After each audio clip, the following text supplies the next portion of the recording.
Meow. Hello guys, welcome back to another segment of Aphantasia Meow. My name's Alec, if you didn't know.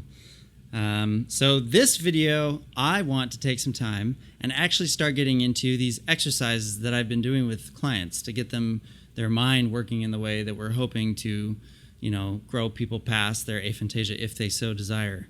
So before, though, that I get into one of the exercises, I'm only going to cover one because I want to try to keep these videos short. But before I get into what the exercise is, why I came up with it and all that, I do want to mention one thing. These exercises have been working, okay, but I've only done them with 3 people so far. So that doesn't mean that they're going to be working for other people. That doesn't mean that everyone will be able to get, grow their visual imagination via these exercises. I'm not saying that at all. So just a little disclaimer. All we know so far is that they've worked for certain individuals, but maybe they won't work for everybody. Also, I want to mention, if you hear this exercise and you give it a shot one time and then you kind of move on because nothing really happened, I encourage you not to do that. Don't just try an exercise once and then go, oh, it's not really going to work. Too bad. Because these sessions are back to back. I've been leading them and we take, focused time day after day with people to actually get their mind to the point where it's actually facilitating information differently. So don't just try it once and then drop it, because that won't really help you, I don't think, and it won't really prove that these exercises are good for more people or not. It'll just kind of hang there. So if you're going to give it a shot, make sure you actually set aside some time, maybe over a week or over 2 weeks or something like that, and really give it some intention. Then also, definitely, I'm still learning. Okay, I'm definitely still learning in this whole process, in trying to figure out what exercises are going to work for everybody. I have a ton more to learn. So if you have any input, let me know. If you want to reach out and talk to me and start up a conversation, I'm more than happy with that. I love having the conversations I've been having with certain individuals. It's been awesome. So anything I could glean from you or hear feedback from you on is more than welcome.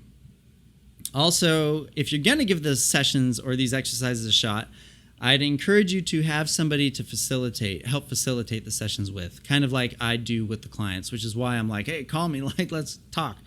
Because if the more that you can keep your mind not focused on the next thing to do or whether or not you're doing it right, I think the better it's going to be for developing new neural pathways.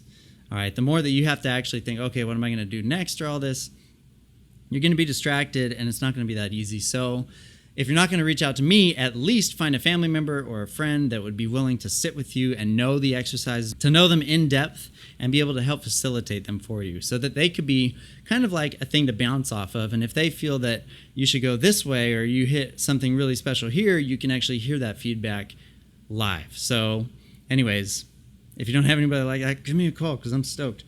All right, so first, before I get into the actual exercise and describe what it's all about and how to do it, I want to describe how I came up with these exercises. Now, this is, I'm only going to have to say this once. I won't say this on future exercise videos, but this is how I came up with them. I realized that, while they were scanning the classic example of aphantasia, they call him patient MX, but while they were scanning his brain, they found out if he was describing something visually, like with adjectives, the visual center of his brain was lighting up, even though he wasn't seeing any mental imagery.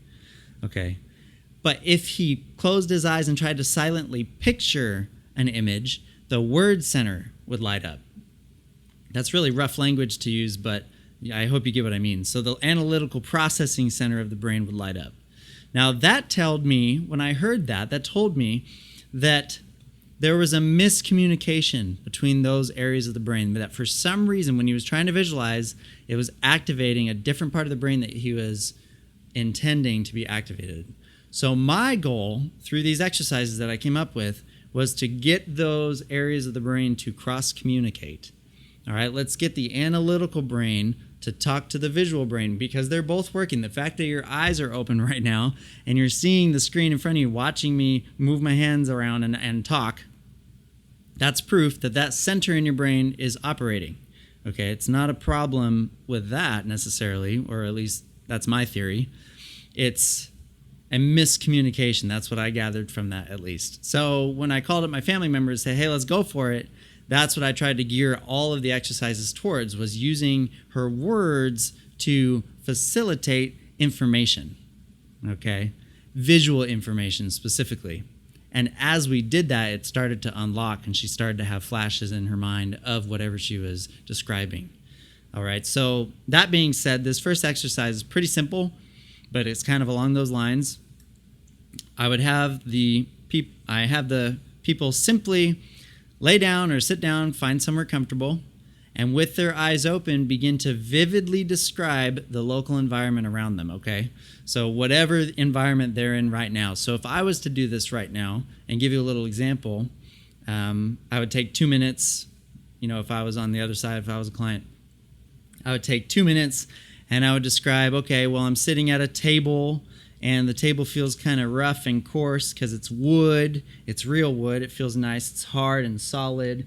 And to my right, there's a beautiful plant, iris flower that has light coming through the window and it's kind of illuminating the irises very, very vividly and very beautifully. And the color is kind of purple and white and it's really precious. And then around me, the air feels cool. The air conditioner in the background is blowing on my back, so I feel the cool air and the wind kind of gently breezing, giving me my back a breeze, which feels nice because it's been so hot.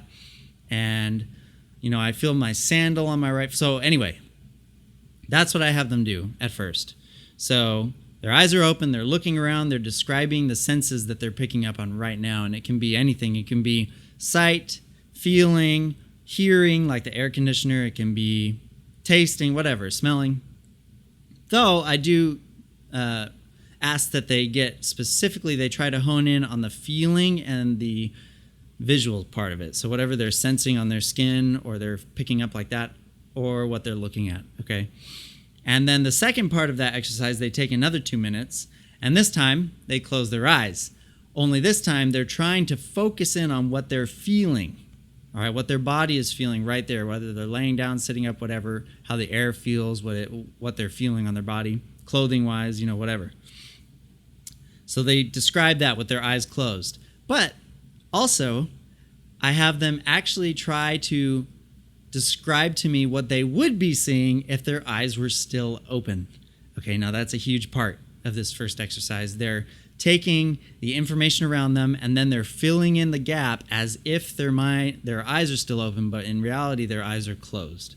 All right, and they just take 2 minutes and they describe it to me, and I'm taking notes as they're going on the language they're using and different stuff. And typically it's been kind of hard for them to get in the rhythm of how to do that. It is a little odd. Like, I don't think even I'm not used to describing everything in such detail. But that is our very first exercise that I've had each of the people I've worked with so far run through to get started. And that's a good warm-up, too, to what comes next, which is like using items and describing memories and describing different things, and image streaming. I use a similar version of image streaming that's a little tweaked to help facilitate these imagination goals. So anyways, that's exercise 1. So go ahead, write it out, start practicing it if you'd like. I mean, who knows what would happen if you just started practicing that. It's a really cool thing when you haven't spent a lot of time being super aware of your surroundings and then all of a sudden you spend focused time on it. It kind of changes the game a little bit. So if you're going to give it a shot, reach out to me. Let me know. I'd love to hear how it goes for you. And I will save exercises, the other ones that I've created, for other videos just because I want to keep things short. So that's exercise 1. Have fun with it. And exercise 2 and 3 and whatever will come in the future videos. Awesome. See you soon.